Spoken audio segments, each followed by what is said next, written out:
কাছড়াপাড়ায় পুরসভার নাকের ডগায় জোর কদমে চলছে পুকুর ভরাট, উদাসীন প্রশাসন।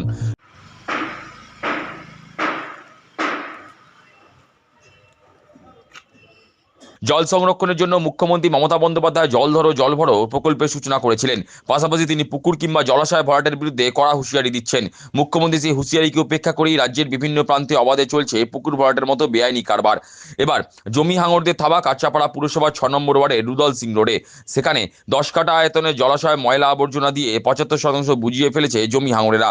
অভিযোগ, পুরসভার নাকের ডগায় এবং বীজপুর থানার সন্নিকটে থাকা শোভা সিংয়ের পুকুর নামে পরিচিত জলাশয় আজ প্রায় অবলুপ্তির পথে। অথচ পুকুর ভরাট রুখতে স্থানীয় প্রশাসন কিংবা পুর কর্তৃপক্ষের কোনো হেলদোল নেই। যদিও শহরের প্রাণকেন্দ্রে থাকা এই জলাশয় ভরাটের বিরুদ্ধে সরব হয়েছেন পদ্মশিবিরের লড়াকু যুবনেতা সুদীপ্ত দাস। তিনি বলেন, মমতা বন্দ্যোপাধ্যায় বলছেন জল ধরো জল ভরো, অথচ কাছড়াপাড়া শহরের প্রাণকেন্দ্রে অবাধে চলছে পুকুর ভরাটের মতো অবৈধ কারবার। তার অভিযোগ, তৃণমূল নেতাদের মততেই ওখানে পুকুর ভরাট করা হচ্ছে। নির্বাচনে খরচের জন্য পুকুর ভরাট করে ফান্ড জোগাড় করা হচ্ছে। তার দাবি, পুকুর ভরাটেরই টাকা 75-25 আনুপাতিক হারে তৃণমূল নেতাদের কাছে পৌঁছে যাবে। দেখুন, তৃণমূল কংগ্রেসের কাছে তো এখন এই কাজটাই একমাত্র থেকে গেছে। কাঁচরাপাড়া পৌরসভার 6 নম্বর ওয়ার্ড, মানে একদম শহরের প্রাণ কেন্দ্রে। তো একটা শহরে যেখানে মমতা ব্যানার্জি বলছেন জল ধরো জল ভরো, সেখানে কাঁচরাপাড়া শহরের একদম প্রাণ কেন্দ্রে পুকুর ভরাট হচ্ছে। আপনার মনে হয় যে বর্তমানে যেখানে তৃণমূল কংগ্রেস নেতাদের ইশারা ছাড়া একটা খুঁটি আপনি পুঁততে পারবেন না, কোনো কাজ করতে পারবেন না, সেখানে একটা জলজ্যান্ত পুকুর ভরাট হয়ে যাচ্ছে, আর তৃণমূল কংগ্রেসের নেতারা জানে না বা তাদের মদত ছাড়া হচ্ছে? আসলে তৃণমূল কংগ্রেস ভোটের আগে ফান্ড জোগাড় করতে হবে, মোটা টাকার বিনিময়ে এগুলো রফা হচ্ছে এবং এই পুকুর ভরাট হচ্ছে। কিন্তু কাঁচরাপাড়ার এই যে পরিবেশের যে ভারসাম্য রক্ষা হচ্ছে, একে জলাশয় কমছে, প্রাকৃতিক ভারসাম্য নষ্ট হচ্ছে।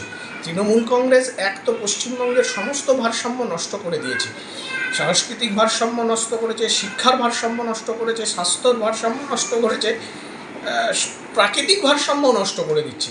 কাঁচরাপাড়া শহরের মতন জায়গায় যেখানে জলাশয়ের পরিমাণ এমনি কমে এসছে, সেখানে দাঁড়িয়ে এই পুকুর ভরাট এবং তৃণমূল কংগ্রেস নেতারা মোটা টাকার বিনিময়ে, এবং যে ভরাট করছে আপনি খোঁজ নিয়ে দেখুন, সেও হয়তো তৃণমূলের এক কোনো মাতব্বরই হবে। ফলে স্বাভাবিকভাবে তাদের কাছে খোলা ছুট আছে এবং তাদের পারমিশন আছে যে তারা এই পুকুর ভরাট করতে পারে, এবং এই টাকা 75-25 রেশিওতে তৃণমূল নেতাদের কাছে পৌঁছে যাবে। পুকুর ভরাটের মতো বেআইনি কাজের তীব্র প্রতিবাদ জানিয়ে সুদীপ্ত বলেন, এবার কাছড়াপাড়ার মানুষকে ভাবতে হবে এভাবে তৃণমূল কংগ্রেস রাজ্য তথা শহরের কতটা ক্ষতি করছে। তার জোরালো দাবি, জমি মাফিয়ারা যদি না থাকে তাহলে তৃণমূল দলটাই উঠে যাবে। ভারতীয় জনতা পার্টির পক্ষ থেকে তীব্র প্রতিবাদ জানাই এবং কাছড়াপাড়ার মানুষকে বলতে চাই যে আপনারা দেখুন এবং ভাবুন যে তৃণমূল কংগ্রেস কত রকমের ক্ষতি আমাদের রাজ্যের, আমাদের শহরের করে চলেছে।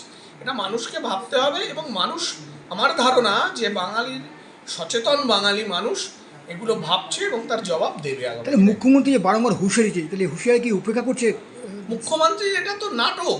মুখ্যমন্ত্রী জানে তার দল কিভাবে চলছে, মুখ্যমন্ত্রী নিজেও তার বাইরে নয় এবং তার দল এইভাবেই চলছে, উনিও জানেন। এই পুকুর ভরাট বা জমি মাফিয়ারা যদি না থাকে, তৃণমূল কংগ্রেস দলটাই উঠে যাবে। তৃণমূলে পুরনো স্মৃতি রোমন্থন করে যুব নেতা সুদীপ্ত দাস বলেন, 1998 সাল থেকে যারা তৃণমূলে ঝান্ডা কাঁধে নিয়ে সিপিএম এর বিরুদ্ধে লড়াই করে ঘাসফুলকে ক্ষমতা এনেছেন, তারাই আজ তৃণমূলে নেই।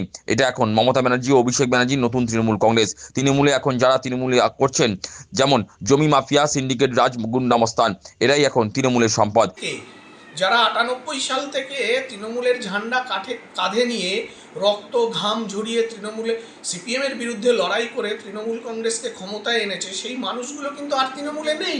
অভিষেক ব্যানার্জি বলে না যে এটা নতুন তৃণমূল, আমি বলছি তৃণমূলেরও যারা পুরনো তৃণমূল পরিবার আছে, সমর্থক আছে, যারা দীর্ঘদিন ধরে তৃণমূল কংগ্রেসকে ভোট দিয়েছে, তারাও আজকে আর তৃণমূলে নেই, তারাও মমতা ব্যানার্জির সাথে নেই।